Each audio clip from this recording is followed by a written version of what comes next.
Cement road వేసిన ఘనత ఏమైనా ఉందంటే అది మరి అంతి గారికి. అలాగే పొదుపు సంఘాలకి పసుపు కుంకుమ కింద ఒకేసారి ఒక్కొక్క గ్రూప్ కి ₹1,00,000 ఇచ్చిన ఘనత ఏమైనా ఉందంటే అది నారా చంద్రబాబు నాయుడు గారి ఘనత. ఈవేళ రుణమాఫీ చేస్తానని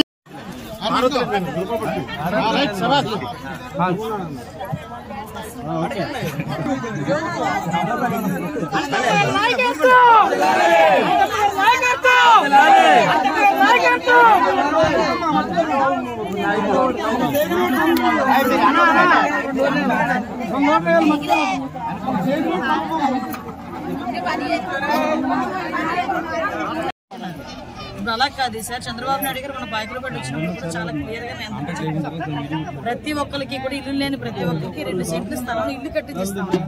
ఆ బాధ్యత నాది. నేను ఈ రోజు వచ్చి నెక్స్ట్ డే వెళ్ళిపోయే మనిషిని కాదు. నేను ఇక్కడే ఉంటాను. 10 సంవత్సరాల నుంచి పాయకులపేట నమ్ముకుని నేను ఉన్నాను. ఎమ్మెల్యేగా ఉండేటప్పుడు, ఎమ్మెల్యేగా లేనప్పుడు కూడా. కాబట్టి మీకు ఎప్పుడైనా నేను ఎక్కడైనా కనిపిస్తాను. అమ్మ ఆ రోజు మా పనుల దగ్గరికి వచ్చి నువ్వు చెప్పేసి వెళ్ళావు, మాకు చేయలేదని ఎప్పుడైనా మీరు అడగొచ్చు. కానీ ఈసారి నాకు అవకాశం ఇవ్వండి. కంపల్సరీ ఇల్లు లేని వాళ్ళకి బీచ్ రోడ్కి కూడా నేను చేయించాను.